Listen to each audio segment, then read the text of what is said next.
God here, and welcome to the Gods of Odds, hosted by two of my favorites, Brad Hoyseth and Dave Daba. Welcome to the Gods of Odds. It is week 3 of your National Football League season. That is Brad Hoyseth over there in beautiful Southern California. I'm Dave Daba up in Northern California, and we are super excited about this week's picks. It is our top 10 picks worth actually spending some money on. Mr. Hoyseth, I have to congratulate you on a hell of a week last week with your picks. In Brad Hoyseth, 5 picks that he comes up with for himself. He got all 5 right. And I would also like to point out you beat Brady Quinn last week with his picks as well. You are moving up the stature of people, prognosticators in the National Football League. Mr. Hoyseth, how are you doing? I'm all right, David. There's an old saying that if you there's an old me David. What are you, my brother? There's an old saying that if you throw enough stuff against the wall, eventually something will stick. Last week my picks they stuck. Hopefully this week they won't stink, and people can continue to enjoy the riches of my picks. But it doesn't happen like that every week. It's pretty tough to go 5-0. Most gamblers out there won't even bet 5 games. For this format, you and I both pick 5, and so we pick 10 games and try to give the lines. And that's a pretty challenging thing to do for the person that's actually, putting money on these games. Ordinarily a guy will pick out maybe 2 or 3 games that he or she really likes. So to get 5-0 is, I feel pretty fortunate, but that's not going to happen every week, and we'll just have to see what we can do this week. Yeah, I found, looking at the games with the spreads this week, now that we've got, sort of 2 weeks behind us, I feel like this is the easiest of the 3 weeks so far. And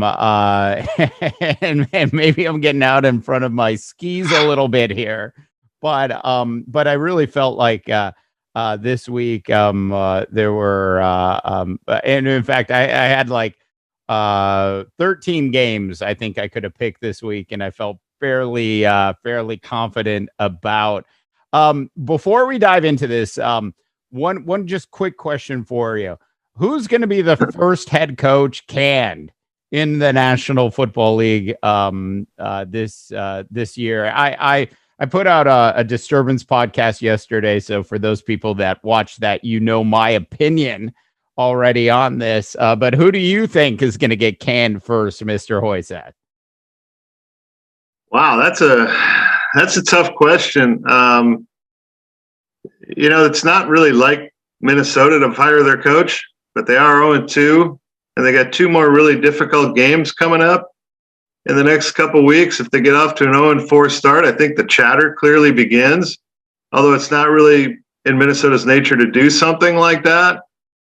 I have seen absolutely nothing that makes me believe Urban Meyer is ready to be a professional football coach, but I don't think they'll get rid of him the first 6 to 8 games of his first season. I just don't see that happening. That's a challenging question.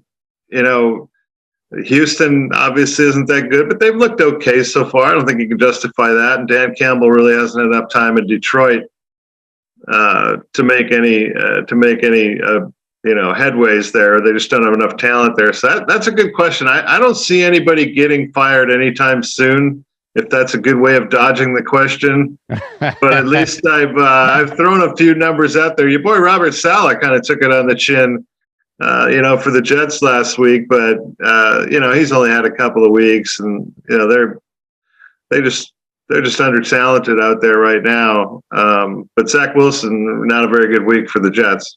No, not at all. And I think like if you talk about Mike Zimmer and I think it's more likely that Urban Meyers quits before he gets fired. And it is very possible we will see him on Fox Sports Saturdays before the end of the year.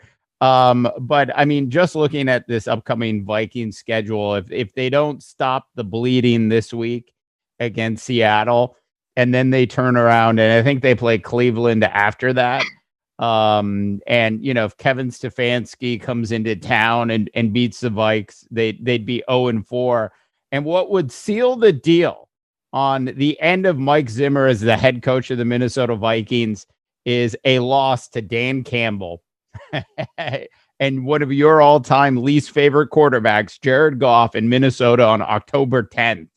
That would be it. If they went 0-5 and Dan Campbell came into Minneapolis and beat the Vikings, I think that would be it for Mike Zimmer. One quick Mike Zimmer story, and then we're going to get on to our top 10 picks.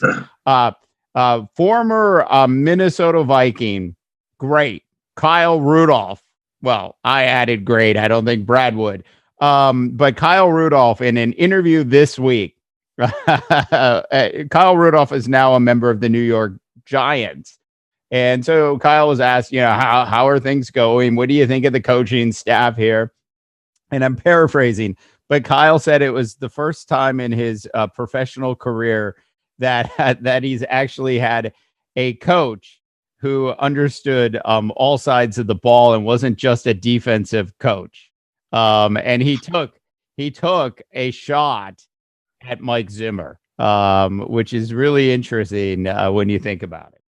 Yeah, shot across the bow right there. A couple of other teams, maybe look at the Colts. The Colts are off to a pretty poor start. Management has gone out and laid a lot of money out there for a quarterback who just doesn't look very good.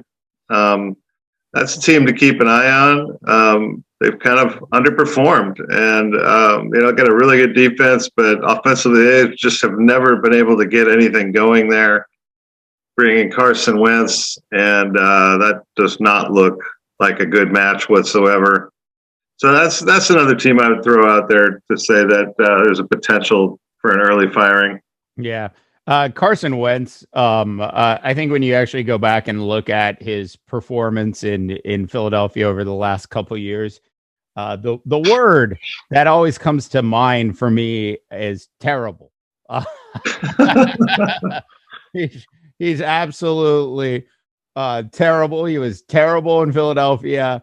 I think Jared Goff was way better in Los Angeles than Wentz was in Philadelphia the last couple of years, and I think they're getting exactly what they're paying for there in Indianapolis. All right, Mr. Hoysev, let's dive into our top 10 games of Week 3 of your National Football League season.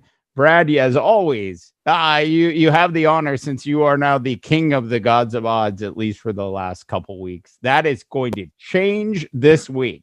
You're going down. All right. A proclamation by Dave Dabah.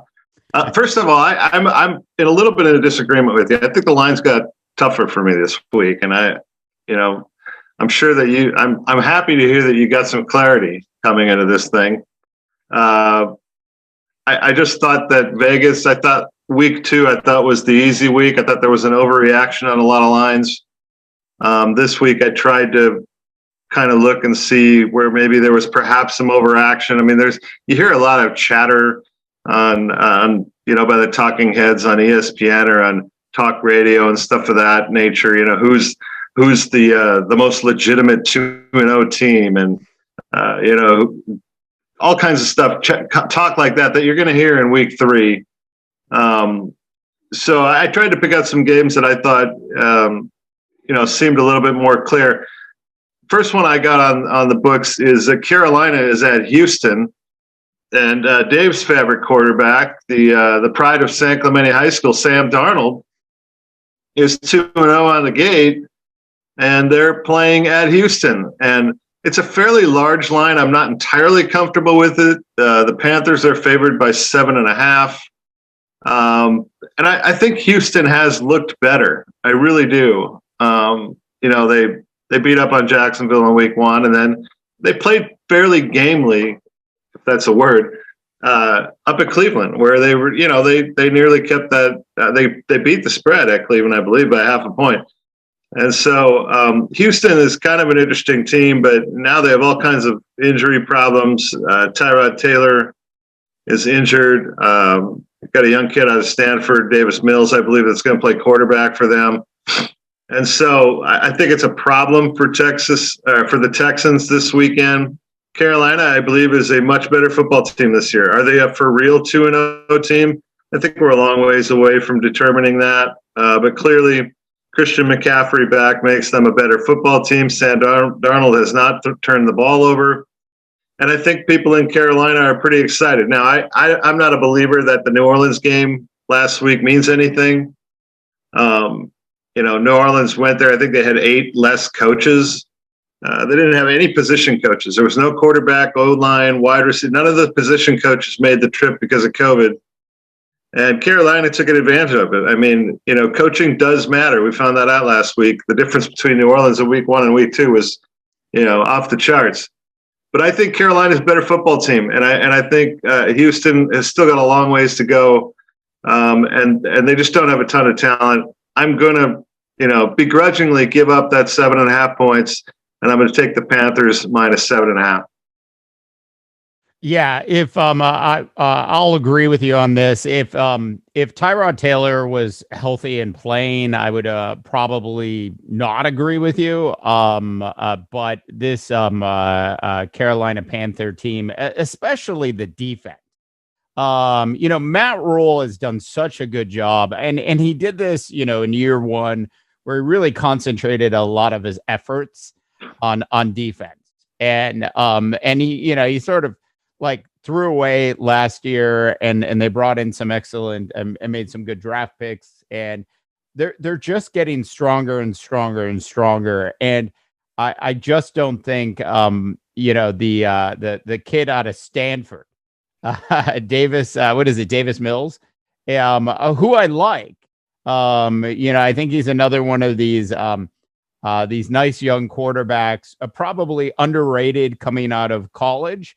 To some extent, he's classic dink and dunk. So if you don't ask him to do too much, I think he can be successful. I mean, the problem with all these other, young quarterbacks in the National Football League is the spray chart, Brad.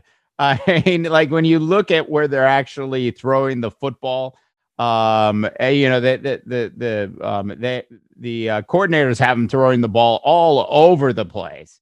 And, it's the thing that they're doing in New England with Mac Jones is it's very controlled. It's what Kevin Stefanski does. Kevin Stefanski's new nickname should be the Puppet Master, because he's got complete control over what Baker Mayfield does and doesn't do. And so I think, ball control offense makes a lot of sense for a lot of these young quarterbacks, and eventually you can open some things up for them, especially if they're starting. But I see Carolina, I see this defense just shutting them down. I'm not going to come on the gods of odds and sing the praises of Sam Darnold, yet. But I do think that this is, could have been a 10-point spread, and I probably still would have gone with Carolina in this one. How many more weeks, Dave? How many more weeks till you become a Sam Darnold fan and buy your Sam Darnold jersey? Yeah, I like my baby blue, Brad. So it will fit right in with my Manchester City hoodie that I occasionally walk around with in Northern California, which sometimes gets me some props here and there. All right. So as I said at the start of the show, I felt like this week was like one of the easier weeks to pick. It's the easiest week of the 3 weeks in my opinion. I rest my case at the very beginning of this conversation by talking about the Arizona Cardinals going into Jacksonville to do battle with who I know you're really fearful of as a head coach in the National Football League, in Urban Meyers and the Jacksonville Jaguars. This offensive line in Jacksonville is going to get decimated by Chandler Jones and the rest of the defensive line. This is a 7.5 point spread, I believe. I'm taking the Cardinals, and I'm very confident about the Cardinals. Kyler Murray. I was in Arizona last week. I got to see Kyler in person. 400 yards on the dot passing. We haven't even talked about how bad the Jacksonville defense is, and the Viking defense is bad as well, but not nearly as bad as this Jacksonville defense.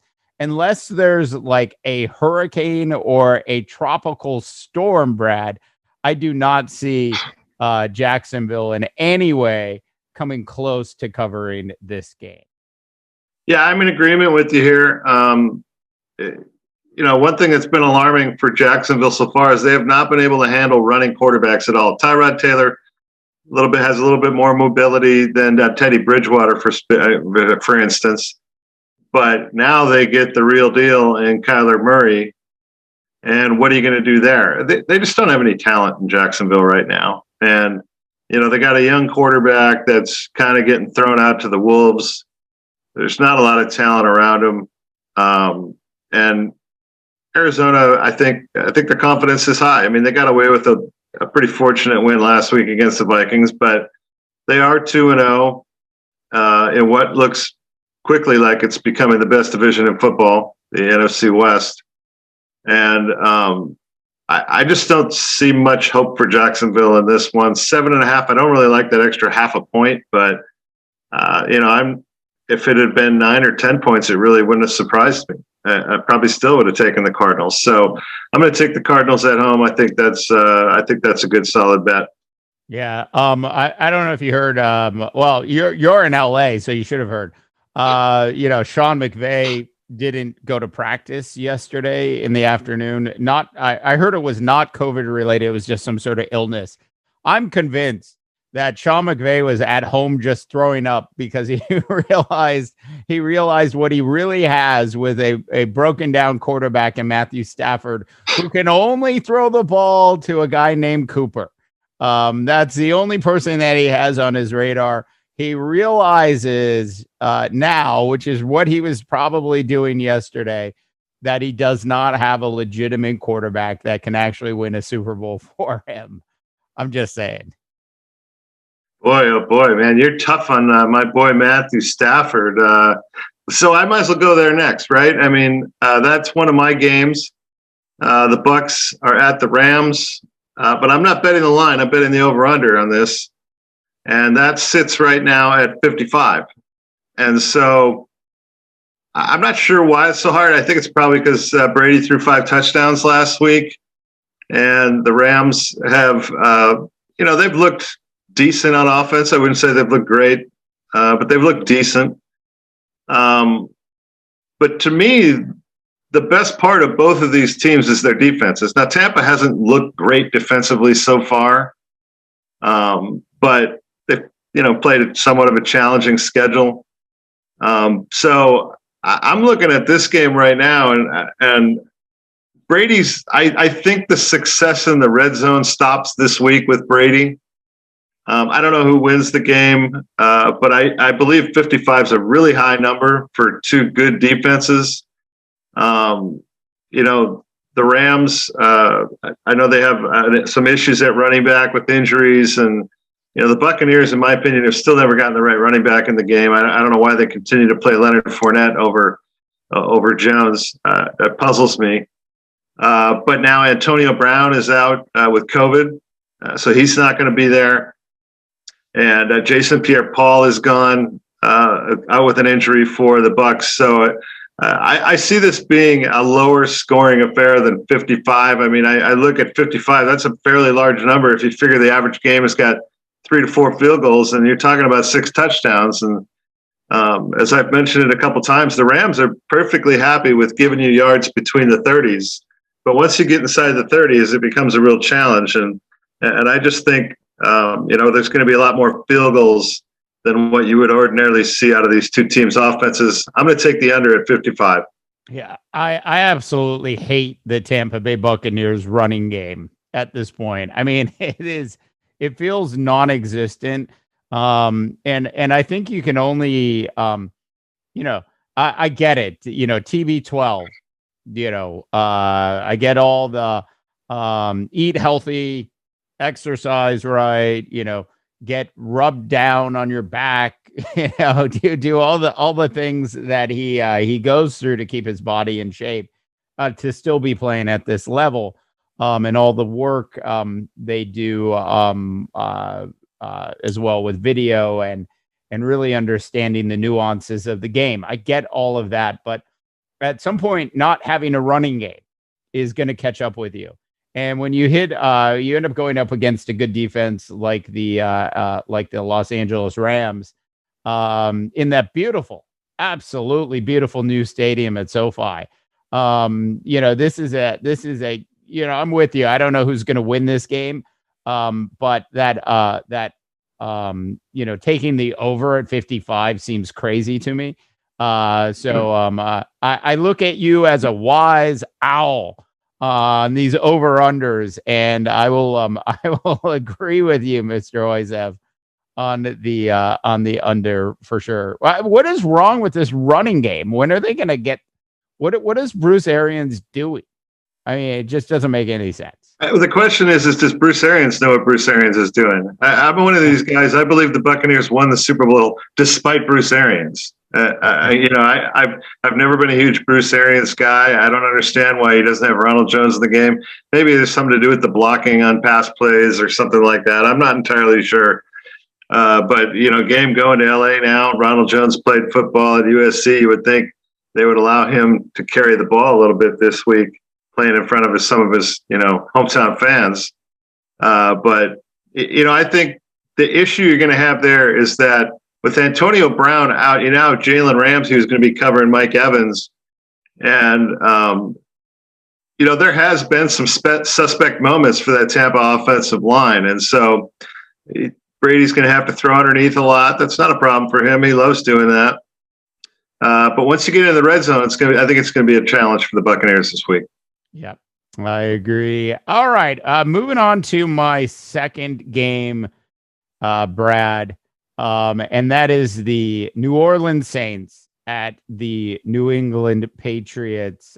Patriots are favored by 3 in this game.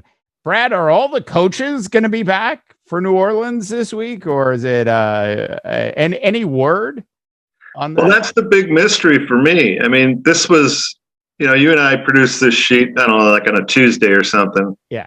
And I don't think I actually put in and picked a winner based on the line until this morning earlier. That was just one game I just was like, well, I can't possibly bet on that game without knowing what the situation was, the coaching staff. Now, I've heard that Sean Payton come out and say that there's no way we're going to be without all those coaches. All of those coaches, by the way, had been vaccinated. So I believe the protocol is that they have to show a couple of negative tests. The feeling on the streets is that they'll be there. Whether or not it's all of them or not, I'm not sure. But I think we found out last week that it's pretty tough to go win a football game when you don't have any coaches, And so they went to Carolina and just, it's like the Saints just did a 180. I mean, 2 weeks ago, we were talking about how great they were. And now we're talking about, well, maybe we should, pump the brakes on that a little bit. But as far as I understand, Peyton is going to have the large majority of his staff back with him this week. Yeah. So I look at this game from the eyes of one of my favorites in Bill Belichick. And there's always this talk about, what Bill Belichick does to a rookie quarterback. And it's sort of BS. It's not just what he does to a rookie quarterback. It's what he does to veteran quarterbacks as well. I mean, there's so much tape on the old Jameis Winston. There's 2 weeks of new tape on the new Jameis Winston. I've got to believe that Belichick and this defense, which is playing really well through the first 2 weeks of the season, is going to control this game. To the point where they're gonna shut down Jameis enough to actually win this game by more than 3 points. So that is the reasoning that I'm taking. Plus, I really think the control that they have over Mac Jones, the way they're introducing him to the National Football League is the right way. The Saints have a fantastic defense. They have one of the strongest defenses in the National Football League. And so, when you put ball control offense, a very strong Patriot running game together, and the Zen-like knowledge of what Bill Belichick has over Jameis Winston, I mean, like, it's to me, this is a Patriot win by more than 3. Yeah, you and I agree a lot this week, but this is not one I agree with you on. First of all, I do believe that the coaching staff will make a big difference, and the Patriot defense has looked good so far, but let's face it, the Jets and Miami are not. It's not like they're the 2 most talented offenses in the league, and I still think that this New England team has got a lot of personnel issues. There's not a tremendous amount of talent on this team. Sean Payton is also a guy that can dial up some pretty elaborate defensive game plans himself, and facing a rookie quarterback, I think he's likely to do that. Jameis Winston is Jameis Winston, and in the first 2 weeks of the season, we've seen the good Jameis Winston, and we've seen the really bad Jameis Winston, and that's just Jameis Winston. There's no consistency to the guy whatsoever. But New Orleans, I think, was embarrassed last week. I was a little surprised to see that New England was favored by 3. If you threw out last week's game, there's no way in the world New England would be favored by 3. And I think you have to throw out last week's game just because New Orleans went there without anybody in support of the team. And this week, I think they get the coaches back. I think they go up there. They're a better offense than what New England has seen so far from the Dolphins and from the Jets. They got a lot of short fields because of some poor passes by Zach Wilson. I think New Orleans not only goes up there and beats the spread, I think New Orleans goes up there and wins the game. Yeah. Well, Brad, we absolutely disagree on this one. I think Bill Belichick's got like a whole chapter on how to shut down whatever version of Jameis Winston shows up. This could be a case of that other quarterback in New Orleans having a chance to play a little bit more this week. Assuming he's healthy and ready to go. But I just think this Patriot team is about to go on a roll, Brad. Billy Belichick is about to put him on a roll. And I can't wait to see week after week as you pick against Bill, because I've got some work to do here to make up some ground over the first couple weeks in terms of picks. I'm behind you, Brad. I am hitching my ride to Bill Belichick as a way of catching up. Well, one game I think we're going to disagree on that I picked is Miami at Las Vegas. And the Raiders are 4.5-point favorite. They're everybody's Cinderella right now. Everybody's talking, wow, the Raiders are for real team. They're 2-0. And they have looked better. The defense has played well. But 4.5 is a very, very large line. I don't have a lot of faith in the Dolphins' offensive weapons. But that team is not really built on offense right now. It's a defensive team. And, Derek Carr has had some moments, and everybody's seen the long pass to Henry Ruggs for the touchdown. But at times, if I've watched both of these Raiders games, and at times he's looked absolutely terrible. And so, playing the Dolphins, you can't get away with playing terribly as a quarterback. And with Xavier Howard on the other side of the field for Miami, I can't help but seeing quite a few turnovers in this game. I think it's a lower scoring game than the 4.5 points allows for. And I'm going to take the Dolphins in the 4.5 points. I still think Miami is a good football team. They're probably not going to have Tua at quarterback this week, but that's a team that wins with defense regardless. They won with defense at New England, and your boy Bill Belichick in week 1. And I think they'll go into Vegas and they'll beat that 4.5 point line. Yeah. Running back fumbled, which is why the Patriots ended up losing that game. I saw, I saw that you had in our sheet as Brad mentioned or referenced. We usually try to get this stuff done on Tuesday, and there's a sheet. And I saw this, and I was like, "What is Brad thinking?" He's just trying to. He feels bad for how poorly I did in the first 2 weeks of this season. He's just trying to he's handing me some charity. I did feel bad for you, by the way. I did feel bad. He's handing me some charity on this one.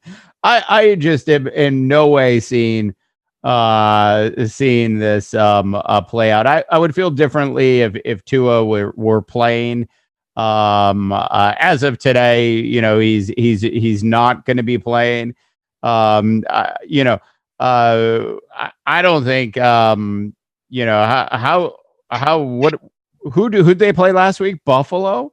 And how good was the Buffalo quarterback last week? Yeah, I would say that it was not a tremendous performance by Josh Allen, but Miami, but I think the Buffalo defense is pretty good. I don't think the Raiders defense is as good as what we've seen so far. You've heard a lot of talk about, are the Raiders for real? They're 2-0.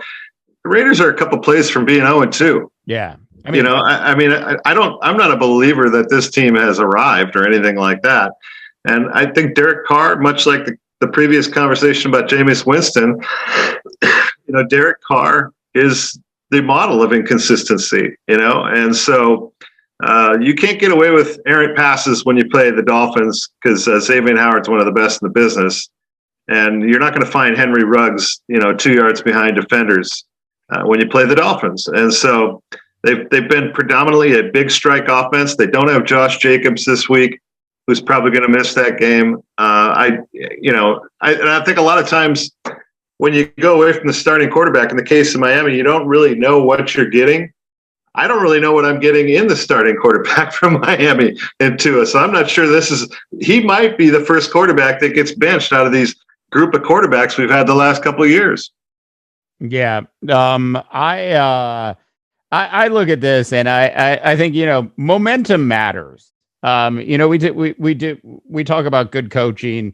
I don't want to say that about John Gruden and Derek Carr.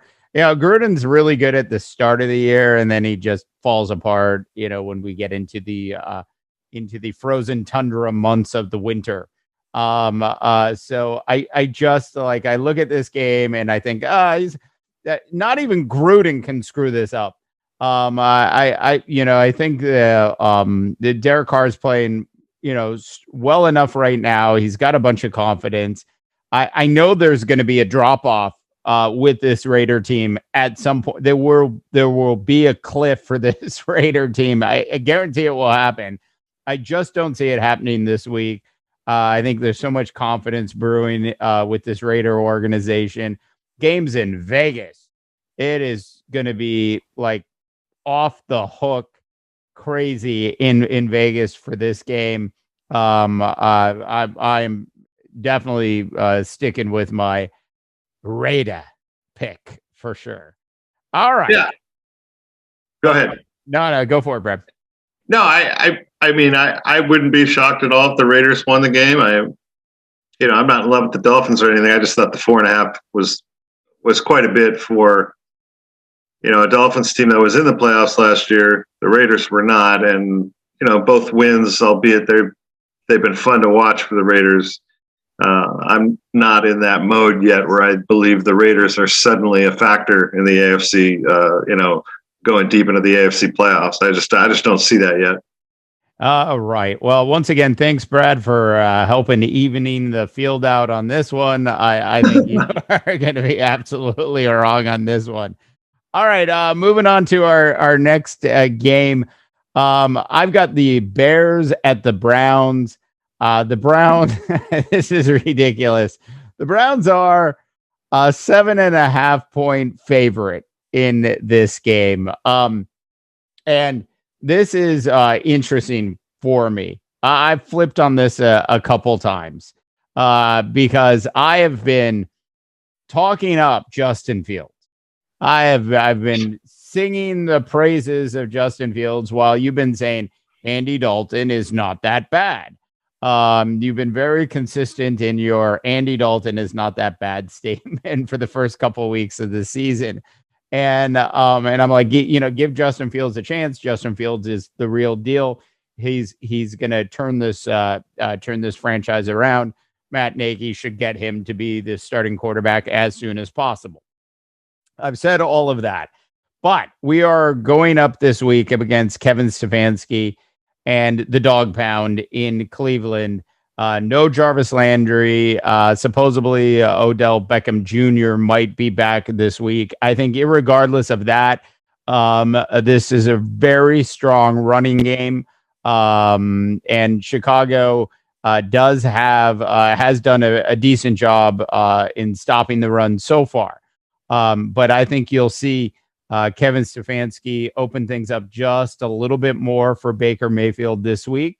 There's the crowd noise, the intensity of the Dog Pound in this game. The 12th man will matter this week, especially for a young quarterback starting his first start in the National Football League in Justin Fields.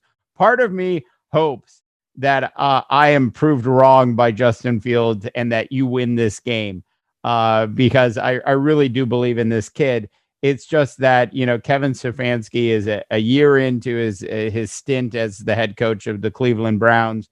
You and I both know what a good job he's done with Baker Mayfield. I seriously doubt that you actually think the Bears are going to win this game.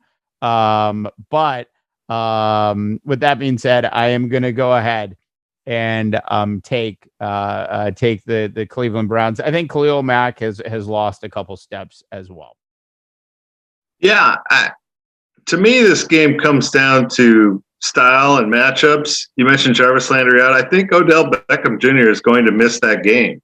And if you take those two guys out of that offense, and suddenly now you're coming down to guys like David Njoku and players like that are going to have to make plays against, a Bears defense that's pretty talented. This is one of the top 10, maybe 8 to 10, 11, defenses in the league.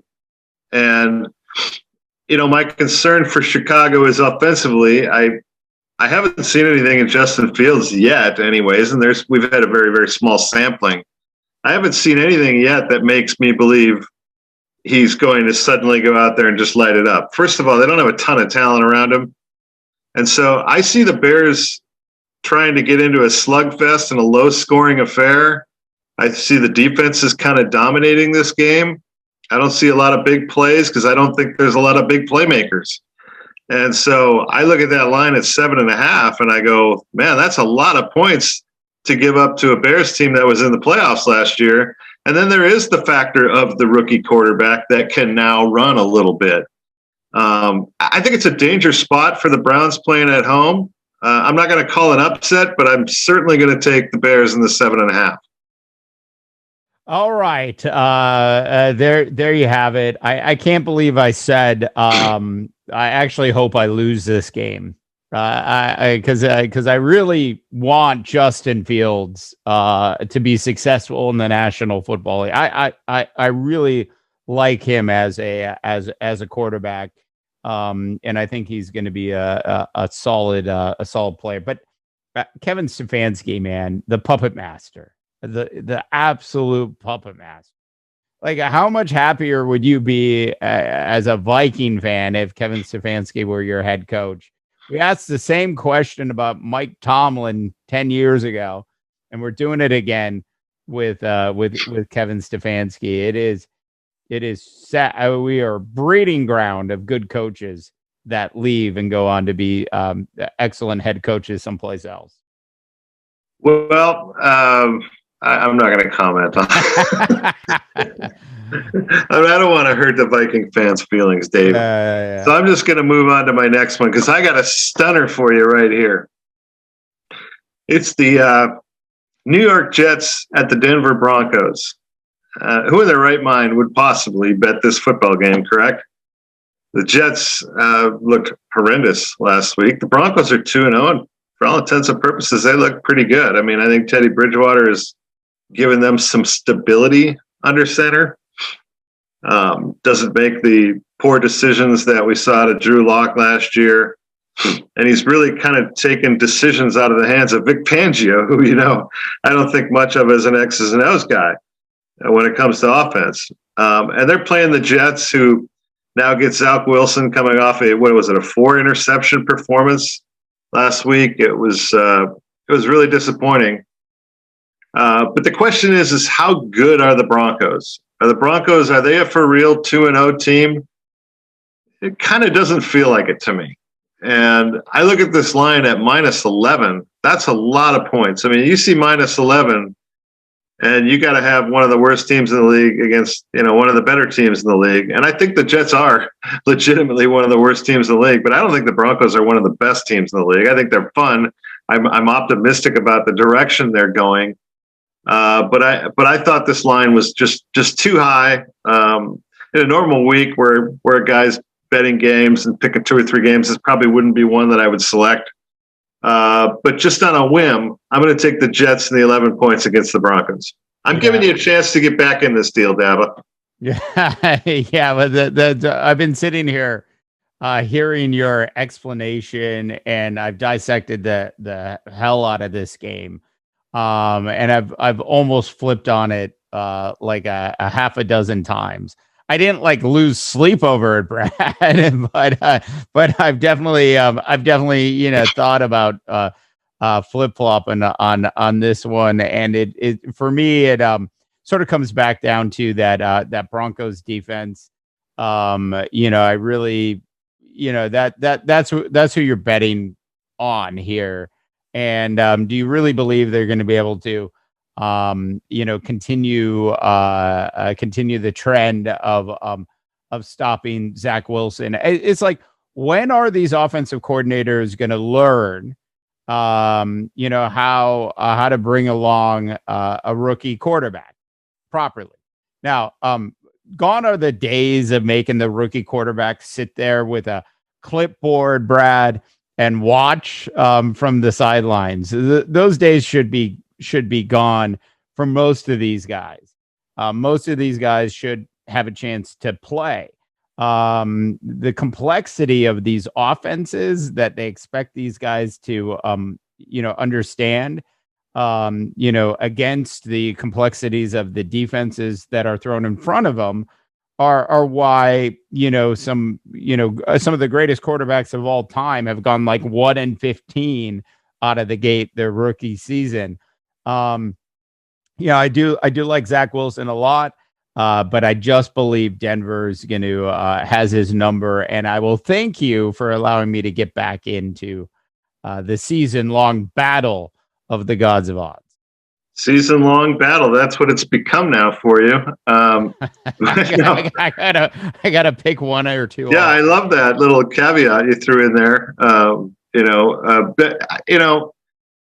Yeah, I don't know. I mean, I think you're right. I think the quarterbacks do get thrown out there quickly. But if you look at the ones that have been thrown out there quickly and had success, it goes back to the point I made last week with Bill Parcells. You got to have guys around you. Somebody like Justin Herbert had talent around him when he went to the Chargers. And so he went out there and he had the ability to go out there and have some success and keep his confidence. The Jets don't have any talent. There's not a lot of talent there. The Jaguars don't have any talent. And so to throw these guys out there without any talent and expect them to be the star that they were at Clemson or the star they were at Ohio State or, so on and so forth, that's a difficult challenge. Somebody like, Russell Wilson didn't go and start right away. And so if you look at the best young quarterbacks in the league, they've either A, started early and had talent around them, or B, they sat out a portion of the season. Tom Brady comes to mention. He didn't start right away in New England. Now, that was a different era. It was a long time ago, and I get it. But the Jets just don't have a tremendous amount of talent. I mean, they're still running out, an old wide receiver out there that's got to be, nearing 35 years old. Jamison Crowder is, like their number one guy. That's a trouble spot for me. But Robert Saleh, you like him. I like him. I say that his team performs well against the Broncos team that is, I don't think we really know what we've got there yet. I thought 11 points was a lot. And so I went with the Jets, and you can thank me next week on that. I appreciate it. It's sort of like Dan Campbell on Monday Night Football. There was a point towards the end of that game on Monday Night Football where the spread was in jeopardy. And I think like if it had not rained at all, which is obviously like something Jared Goff hasn't seen in years.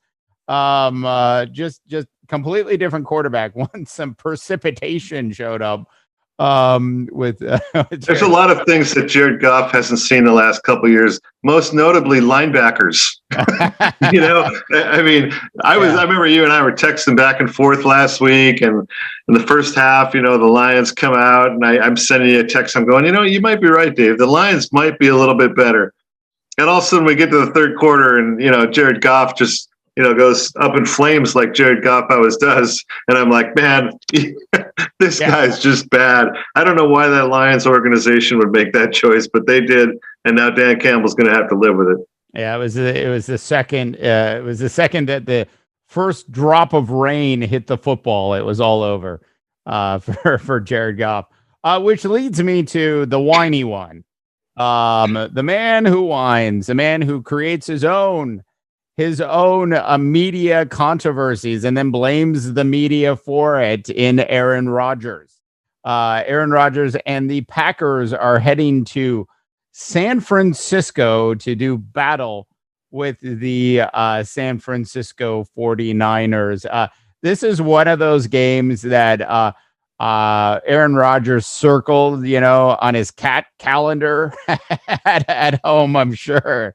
It's like, I'm going to San Francisco to show off for Kyle Shanahan. This is a game that, of course, the Packers as an organization want to show up in and win if they can.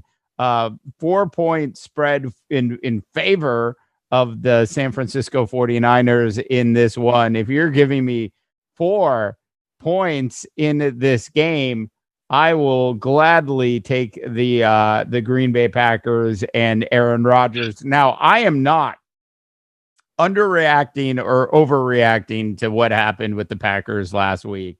They still have a lot left to prove before I think, they're sort of back to where they were last year at this time. But and this Green Bay Packer, like, bring back Mike Pettin as the Packers defensive coordinator. Like, I thought Mike did a good enough job with what they provided him. And now you take Mike Pettin away, you're installing a new defense, which is a mess. And I think Kyle Shanahan's going to, definitely take advantage of that. But at the same time, I feel like Aaron Rodgers is really ready for a 300-yard plus passing game. And the San Francisco team is so banged up, sort of across the board. We know about their running issues. I'm not even sure like who the starting running back is going to be at this point for this team. So the season started, and I thought one of the strengths of this 49er team was its running game. And, their top 4 running backs are out. And so now, there was an actual article in the Chronicle this week. The online version, Brad, I don't get it delivered anymore. About Frank. Does anybody by chance? About Frank Gore, an actual Frank Gore article this week in the San Francisco. It's come to that. So that's where I stand in this one. Going with I'm hearing Trey Sermon might actually play in that game. I think there's been some turn in the right direction with him, and I may be in the minority on this. I think running back is one of the easiest positions to replace in the league. Now, in terms of picking up pass protect, stuff like that, depending on what kind of offense they're running, it could be a little more tricky. But, we've oftentimes seen a backup running back come in and suddenly a guy that you didn't hear about 2 weeks ago is suddenly the rage in a certain town. I don't think it's that big of a challenge to replace a running back. But my big concern here in this one is not necessarily the 49ers and their running game. It's the Packers. Look, they won the game the other night against the Lions, and people now have quieted down. They're not talking about will Aaron Rodgers lead them back, and can he make a comeback after his horrific Week 1 performance. I don't think this is a great football team right now, the Packers. And I talked about it in Week 1. I think there's a lot of turmoil there. I'm really concerned about their offensive line. I've seen Aaron Rodgers end up on his back quite a few times this year, and that defense is terrible. And I just think that Jimmy G playing at home, the Niners, against, somebody he's probably had to hear about way too much being in the Bay Area guy, and Aaron Rodgers. I think Shanahan and the Niners come out and look real and put the rest of the league on notice this week by a convincing win over the Green Bay Packers. I am not a believer that Green Bay is back in any way, shape, or form. A cheesy little win over the Detroit Lions but let's face it, they were down at half. Let's not forget that.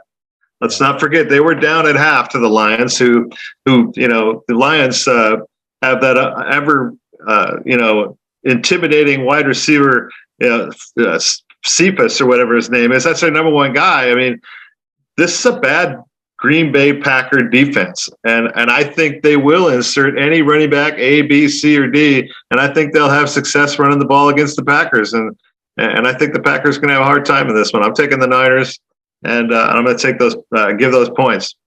So we could start a new segment called "Where." Stealing a line from Colin Cowherd here, where Brad was wrong, or where Dave was wrong. But in this particular case, Aaron Jones, like the reason Green Bay ended up winning that game really was that they got their running game going, which ultimately opened up everything. If you go back and you study the video, that's exactly what happened. So I see, when you get a good, running game going, you control the, you can potentially control the clock itself. I mean, you can do that kind of stuff against the Lions, right? What did I say last week? I said Aaron Jones only touched the ball 5 times in Week 1, and that's got to change. Yeah. And so they've gone back to what they do well. And I think, but I need to see it against somebody a little bit better than the Lions. So I think that's the point I'm trying to make there. Yeah, it's a good point. All right, Mr. Orzov, take us to your last game of where Brad was right. Well, I go right to your hometown team there, David, and it's the Seahawks at the Vikings. And again, much like I did with the Bucs and Rams, I'm gonna play an over/under game here, and it's 55.5. I really like the under here a lot. The Vikings just got done seeing a quarterback that is really in the mold of a Russell Wilson. Kyler Murray, I think, and Russell Wilson are are very similar in the way they play the game. Murray's a little bit more mobile. I think that Russell Wilson's a little more accurate throwing the ball downfield. But when you watch these games, there's a lot of similarities between the two guys, and the defense has to make that adjustment. And you obviously have to keep a running quarterback that works well on the run. You have to keep him, contained. You can't let him outside. How many times have we seen it with Russell Wilson? You let him outside, he finds Tyler Lockett, 5 steps behind the defender, and it's just like a moonball pass for a touchdown. I think the Vikings saw enough of that this past weekend that they know it's coming. And they have played well historically against the Seahawks. Those have always been close football games, going all the way back to the playoff game when Blair Walsh missed the field goal, by the way, David. And I know first of all, I want people to know, Dave, he sends me a video this week. I wish you could play this video of himself at the Cardinals and Vikings game.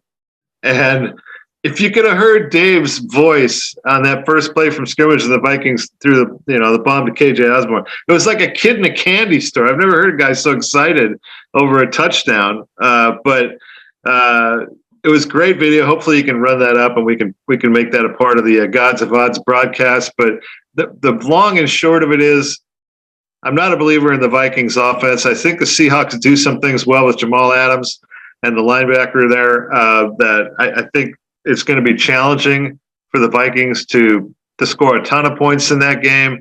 I think it's more of a 23-20 game. I really do. I don't see how this thing got to 55.5. Maybe I'm missing something. Fill me in, Mr. DeBach. I'm with you on this. I mean, obviously the Vikings were in a game last week where there were over 60 points scored in the game. And Seattle's been in, high scoring games as well. Hence the 55-point line. But the Vikings historically under Mike Zimmer do play Seattle tough, especially at home. This is going to be the Vikings' first home game. A lot riding on this for Zimmer. I gotta tell you, a lot riding on this. That organization is a bit of a mess. And it pains me to say this, but it is. There isn't the kind of buy-in from the players and the coaches that you'd like to see. And I think, without getting into a political conversation here, this whole COVID vaccine or not vaccine thing was a really disruptive thing for this particular football team in a way that it hasn't been disruptive for other teams. And a lot of that comes down to, who your actual leaders are on the team.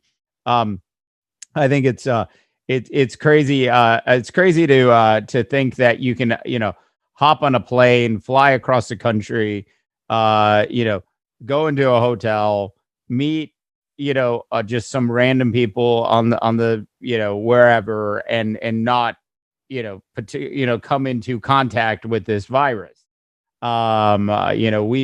I was in a stadium with 65,000 people. I came home and I took a 24-hour shower. It's like my water bill is going to be huge. Hey, we don't have any water down here, by the way. You guys need to keep sending more of it. Yeah, sorry, I used some of it, and I'm fully vaccinated. It is out there. So I think this team was fractured well before the start of the season, and that is absolutely carried over. I think Dalvin Cook is, he's just, he's a great running back, and I love, how he runs the ball until he gets hurt. I think I texted you about this too. He gets hurt, and, every game, Dalvin Cook gets hurt in every single game. And after he gets hurt, he's never the same the rest of the game. So, I think this is going to be a lot tighter.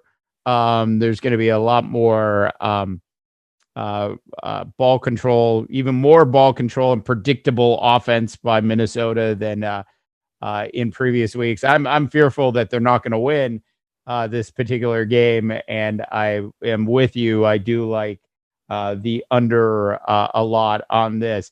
Brad, you said one thing, though, a couple minutes ago, which absolutely needs to be addressed. And you said that it's easy to replace running back in the National Football League, and I completely disagree. I think like it's one thing to have like a really good backup running back, but it's a whole other thing. Like when you're the San Francisco 49ers and you've lost, 4 running backs at the start of the season, and you suddenly have to go into the free agency market and go hunting. That is a completely different thing.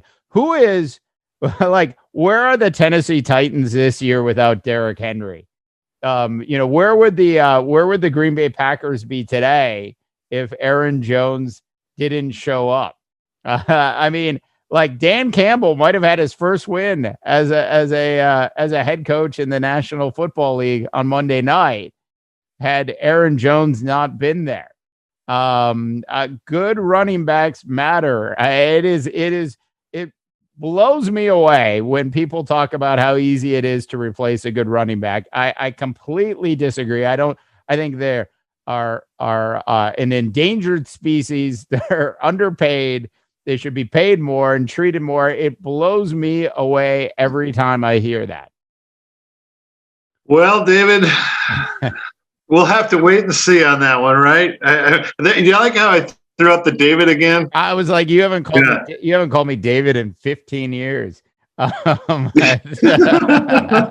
No, look, this is not. I think the 49ers are still trying to find an identity offensively. Yeah. And when it comes to their running back situation, I think it's obviously a lot different than when you talk about Tennessee. Derrick Henry is, he's the exception to the rule. Aaron Jones, again, I think is one of those top 4 or 5 backs in the league where he's an exception to the rule. You're not going to replace those guys adequately. But there's nothing really in San Francisco so far that they don't have any elite. They didn't have an elite back, I don't think, to start this season. I think they have a bunch of good backs that can catch a ball out of the backfield. But they've been a running back by committee team for quite some time, really. I don't even, maybe Frank Gore might have been the last guy that really was a true bell cow for them. So they've been dealing with this for, a handful of seasons now. I don't personally like the quarterback or the running back by committee look. I don't like what they're doing in Houston with like 3 guys down there. I've never been a big fan of it, but I also believe that if you look at New Orleans last year without Mark Ingram, they weren't nearly as good of a running team with just the one guy. I think you have to get him off the field every now and then and give him a break. Not everybody's Derrick Henry where you can give him the ball 25 times a game, and the only people that come out injured are the defenders. But the running game in this particular game with Dalvin Cook, I think Alexander Madison's a fine backup. I don't think Seattle has really focused much on the running game yet. The Vikings have had their struggles in the past of stopping guys like Chris Carson. That's a red flag for me. But I do believe this game ends up being a lower scoring affair than the 55.5. Yeah.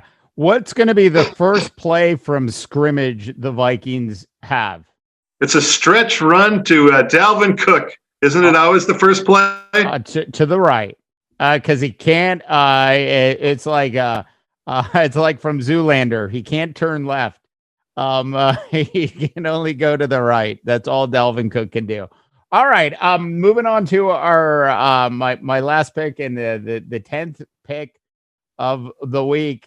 I do want to point out to everybody out there that Brad and I this week disagree on, if my math is right, and it normally is, 6 out of 10 games is where we Fred Durst disagreement. That's where our Fred Durst disagreement is. For those of you that are wondering about that, look it up. So Eagles at Cowboys. Brad, if I remember right, is this the Monday night game or the Sunday night game? Oh boy, now you're stretching my knowledge there, David. I don't know. I'd have to look that up. Yeah. So Eagles versus Cowboys. I believe that this is the Sunday night. No, this is the Monday night football game. Packers 49ers on Sunday night. I think is the Sunday night game, which is not that far away from where I live, and I will not be going. Nothing worse than a packed stadium of Packer fans. I'm just saying, it's like the worst game for me. Packers 49ers would be to go to that game. Anyways, so you got the Cowboys at home on Monday night against Jalen Hurts and the Eagles. I am starting to see some of the value in this Eagles defense. I thought they played fairly well last week against San Francisco. They did beat up San Francisco. They didn't win the game. I think 17-11 was the final of that one. I think this is an improving Dallas Cowboy defense. I really like Micah Parsons. You can put him anywhere. They even asked him to play a defensive end, and he was phenomenal. They've got more depth on this defense this year than they had last year. Dak Prescott didn't even look all that great last week. He didn't seem to have the fastball and the zip that he had in the first week of the season. I just think with a little bit more rest and this Cowboy team, starting to sort of understand that Ezekiel Elliott is not the only running back on this team, which they've clearly figured out at this point. To your point of Alvin Kamara was much better when Mark Ingram was there. Ezekiel Elliott, the talk during the offseason, oh, he's so light, Brad. Oh, Ezekiel, he's lost weight. He's looking better than before. And every time they pan to him on Hard Knocks, he was throwing some junk food down his throat. So I think Zeke is good. Is still a good running back. But I think they are taking more of a running back by committee approach with Pollard right now, who seems to be a little bit faster and hitting those holes quicker. And Zeke is more of one of those kinds of running backs that allows the hole to develop. This offensive line isn't really creating those kinds of holes for him right now. Hence the struggles for Zeke so far. I just really believe, though, that this Dallas Cowboy defense is improving and is significantly deeper than they were last year. And I believe this is if I'm going back to our sheet, a 4-point spread. That being said, I'm going to go with how about them Cowboys, Brad, in this one. Can't do it, Dave. I just can't. I can't bring myself to it. I think the 4 points is a little alarming. It's alarming. 4 points. Yeah, I think it's alarming. The one thing I'm fearful for is that last year, I remember towards the end of the year, remember the Eagles won a couple games and suddenly they were in a position to maybe make the playoffs, and they played the Cowboys, and the Cowboys actually just totally stuffed Jalen Hurts and the Eagles in that game. I had picked up Jalen Hurts on my fantasy team thinking that he was, going to be the next star, and all of a sudden the Cowboys kind of clamped down on him. But that was then. This is now. I think 4 is a lot of points. I still don't like that Cowboys defense, no matter how much you try to build them up. I think that the Eagles go into, I believe that game's at Dallas. I think they go into Dallas and they run the ball. They really haven't gotten Miles Sanders involved very much so far. I think Miles Sanders is a heck of a football player. The young kid Devonta Smith has had his moments, but there's not a tremendous amount of offensive weapons there. But I think they've underutilized the ones that they have. The focus has been on Jalen Hurts, and I think Dallas is very susceptible to the run. Last year they were one of the bottom 3 or 4 teams in the league in run defense.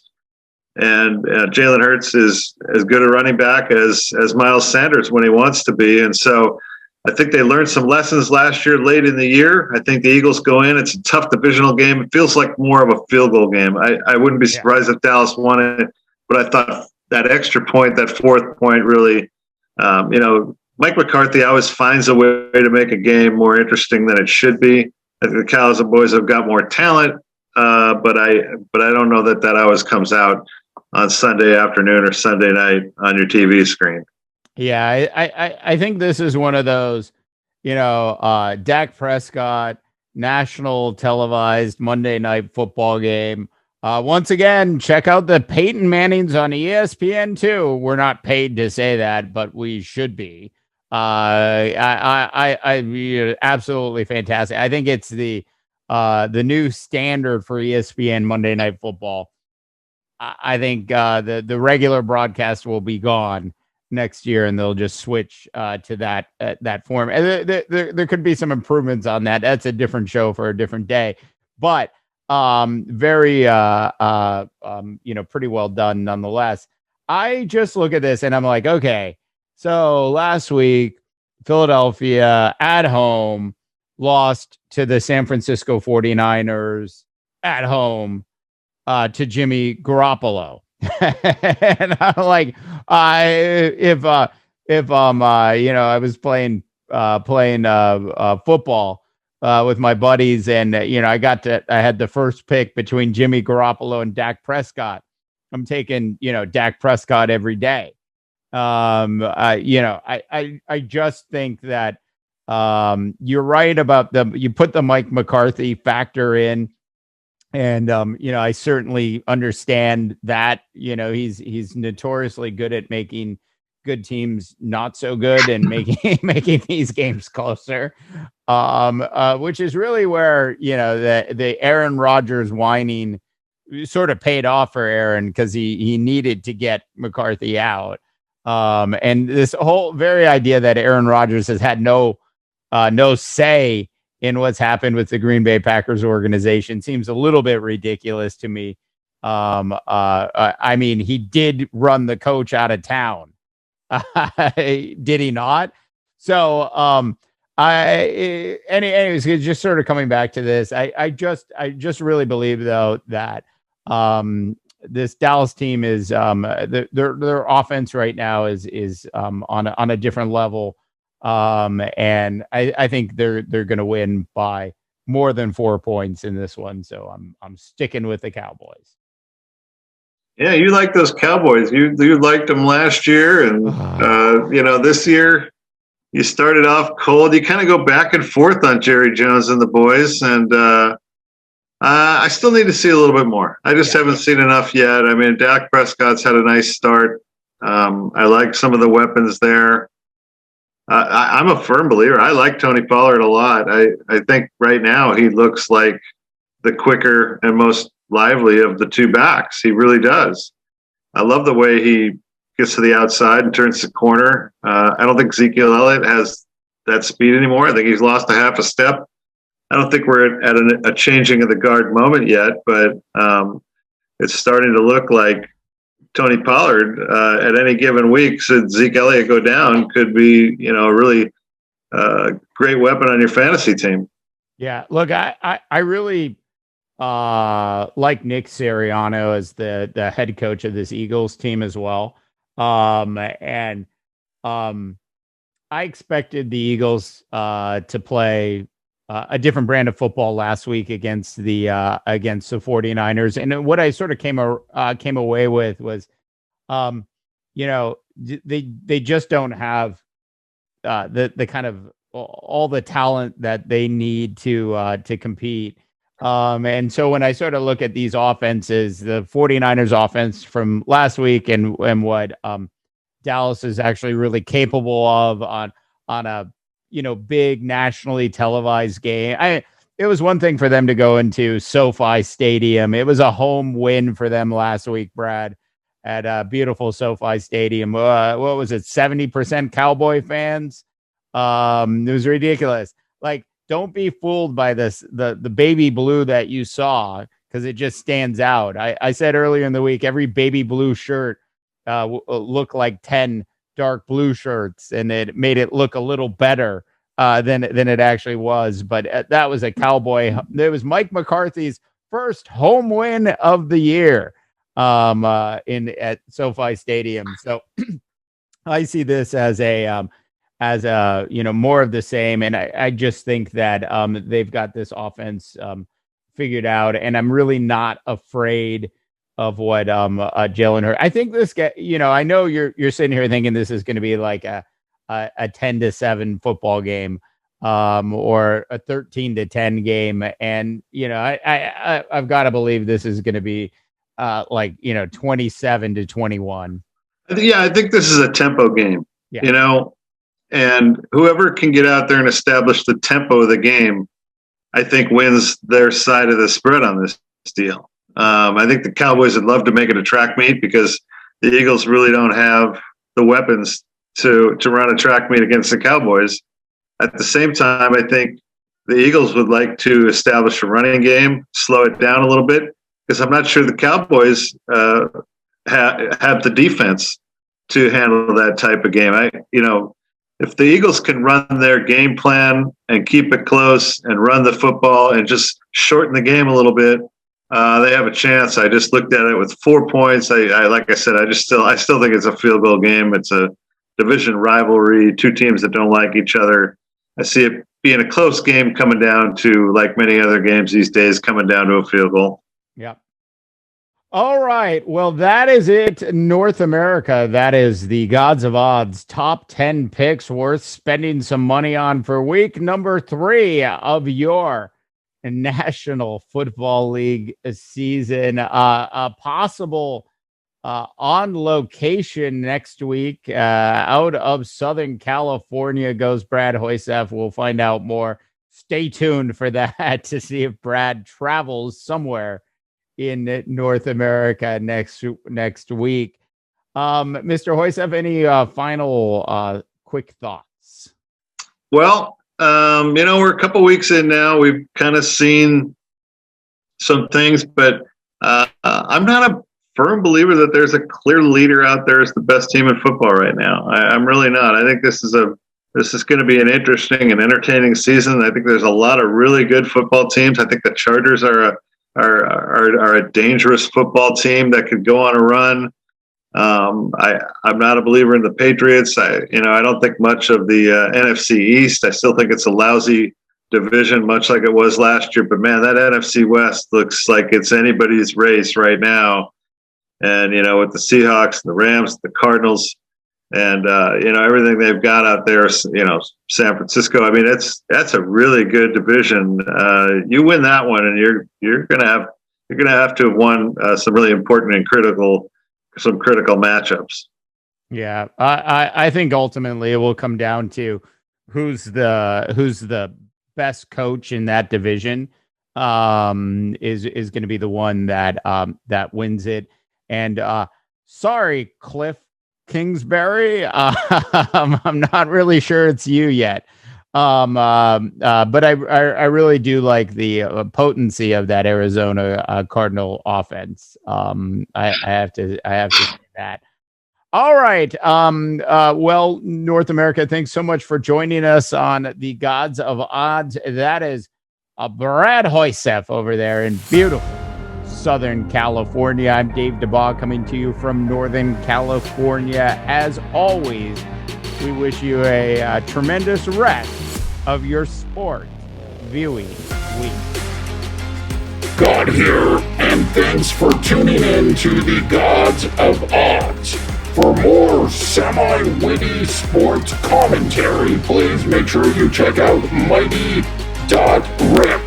Okay, go ahead and kill the music now.